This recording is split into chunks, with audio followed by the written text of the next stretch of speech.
Un climat de malaise croissant règne aujourd'hui au sein de l'Église. Après des années de tensions latentes, le sentiment grandit que nous approchons d'un point de rupture. Les déclarations sont publiques, les accusations sont directes. Et au cœur de tout cela se trouve une fois de plus la fraternité sacerdotale Saint-Pie X, le mouvement traditionnaliste qui représente depuis des décennies l'un des sujets les plus sensibles pour Rome. Il ne s'agit pas d'une controverse marginale, il ne s'agit pas d'une querelle académique entre théologiens, il s'agit d'un affrontement qui touche le cœur même de l'Église. L'autorité du pape, l'obéissance des fidèles et le rapport à la tradition catholique. Ces tensions ont ressurgi ces dernières semaines avec une clarté inédite. La situation s'envenime lorsque le cardinal Robert Sarra décide d'intervenir publiquement. Le cardinal africain, connu dans le monde entier pour ses positions fermes sur la liturgie et la défense de la doctrine catholique, rompt le silence et envoie un message très clair. Le point central de son discours est unique. Nous devons éviter un schisme. Sarra appelle les traditionalistes à la prudence et leur rappelle que l'unité de l'Église ne doit pas être compromise. Selon le cardinal, toute initiative susceptible d'entraîner de nouvelles consécrations épiscopales sans l'accord de Rome pourrait engendrer une rupture grave et durable. Son appel repose sur un mot-clé, l'obéissance. Pour Sarra, la fidélité à l'Église implique nécessairement la reconnaissance de l'autorité du pape et de la hiérarchie. Sans cette obéissance, prévient-il, la structure même de l'Église risque de s'affaiblir. Mais ce mot même, obéissance, devient l'élément déclencheur de la controverse. La fraternité Saint-Pie X réagit, et sa réaction est étonnamment sévère. Dans un texte diffusé par ses voix officielles, la fraternité critique ouvertement l'intervention du cardinal Sarra. Selon ses prêtres, le problème ne réside pas dans l'obéissance en elle-même, mais dans la manière dont elle est présentée. Leur accusation est grave. Sarra a fini par faire de l'obéissance une sorte de principe absolu, l'élevant presque au même rang que la foi. Et c'est là que réside le point le plus controversé. Selon la fraternité, l'obéissance ne saurait devenir une idole. Elle est indissociable de la vérité de la foi et de la continuité de la tradition de l'Église. Le raisonnement est simple. Si l'autorité ecclésiastique promeut des réformes ou des enseignements qui, aux yeux de nombreux fidèles, semblent contredire la tradition catholique, alors l'obéissance ne peut être automatiquement exigée.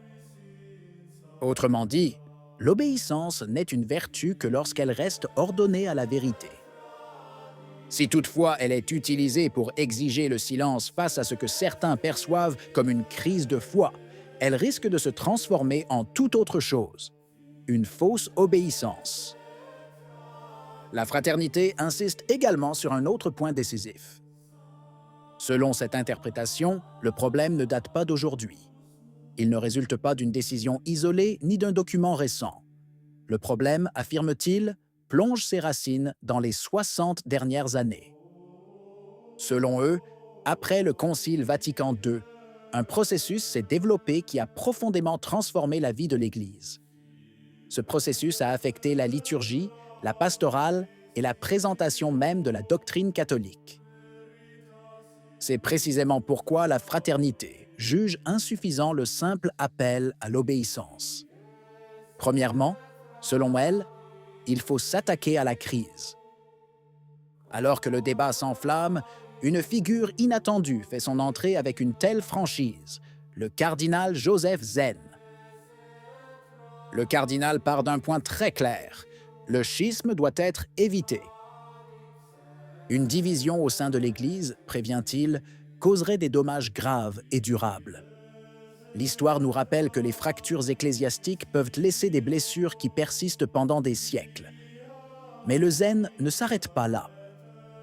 Outre la nécessité de défendre l'unité de l'Église, le cardinal soulève une seconde question, peut-être encore plus délicate, la question de la conscience. Et il pose une question qui frappe comme un éclair dans le débat catholique. Comment peut-on contraindre quelqu'un à suivre des enseignements qui, en conscience, semblent nier la tradition sacrée de l'Église? C'est une question qui touche au cœur même de la crise. Pour le zen, le drame de la conscience ne peut être ignoré. Si certains croyants perçoivent une tension entre certaines innovations récentes et les enseignements traditionnels de l'Église, ce problème doit être abordé.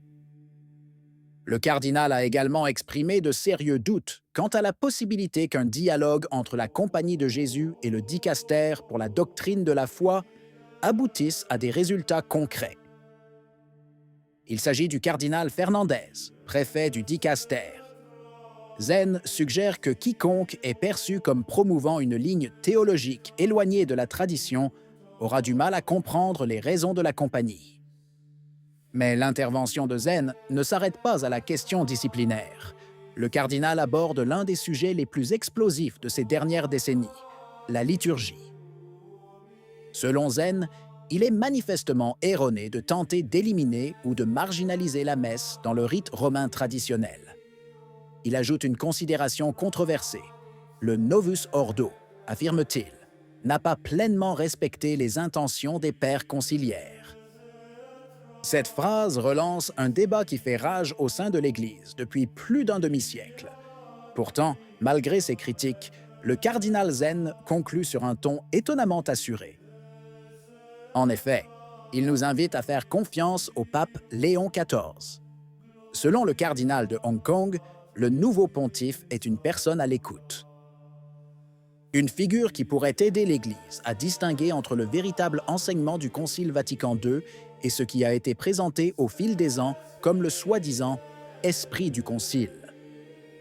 Et c'est précisément sur ce point que se concentre aujourd'hui l'attention de nombreux observateurs, car le pape se trouve au cœur d'une tension qui traverse toute l'Église. D'une part, il y a l'autorité de la hiérarchie et la nécessité de préserver l'unité de l'Église. D'autre part, un malaise croissant se fait jour parmi de nombreux fidèles qui craignent de voir la tradition s'affaiblir progressivement.